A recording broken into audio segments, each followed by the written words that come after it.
शिवसेना पक्षप्रमुख उद्धव ठाकरे 2 दिवसाच्या पुणे दौऱ्यावर असणार आहेत। त्यासाठी आज जे आहे ते या ठिकाणी मुंबईवरून जे आहे ते पुण्याला च्या दिशेने जे आहे ते निघाले आहेत। त्यासाठी उर्से टोल नाक्यावर कार्यकर्त्यांकडून स्वागत होणार आहे। मात्र त्याआधी पाहिलं तर उर्से टोल नाका संपल्यानंतर या ठिकाणी नाना पटोले यांचे भावी मुख्यमंत्री असे बॅनर जे आहे ते झळकल्यामुळे चर्चेंना उधाण आलेलं आपल्याला एकूणच पाहायला मिळत आहे। आई बाबा होण्याचे स्वप्न अजून पूर्ण झाले नाहीत का? आई बाबा होण्याचे तुमचे स्वप्न पूर्ण करा अपोलो फर्टिलिटीद्वारे। मोफत सल्ल्यांसाठी कॉल करा 9953420359। पंकज गावडे या कार्यकर्त्यांकडून या ठिकाणी जे आहे ते हा फ्लेक्स लावण्यात आल्याचं आपल्याला एकूणच पाहायला मिळतं। आपण पाहू शकतो की गेल्या काही दिवसापासून महाविकास आघाडीमध्ये उद्धव ठाकरे भावी मुख्यमंत्री असाच नामोल्लेख जो या ठिकाणी होत असतो। आता मात्र नाना पटोले यांचे भावी मुख्यमंत्री फ्लेक्स झळकल्यामुळे मोठ्या चर्चेला जो आहे तो उधाण आलेला आहे। आपण पाहिलं तर हा फ्लेक्स जो आहे तो या ठिकाणी टोल नाका क्रॉस केल्या लगेच आहे।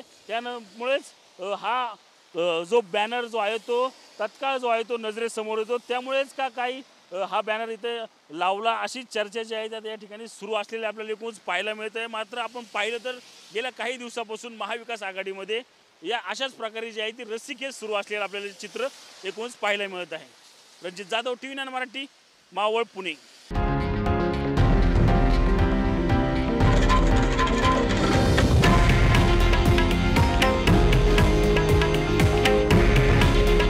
हे आहे देशातील नंबर 1 न्यूज नेटवर्क आणि आपण पाहत आहात TV9 मराठी। काळजी तुमची, हित महाराष्ट्राचं।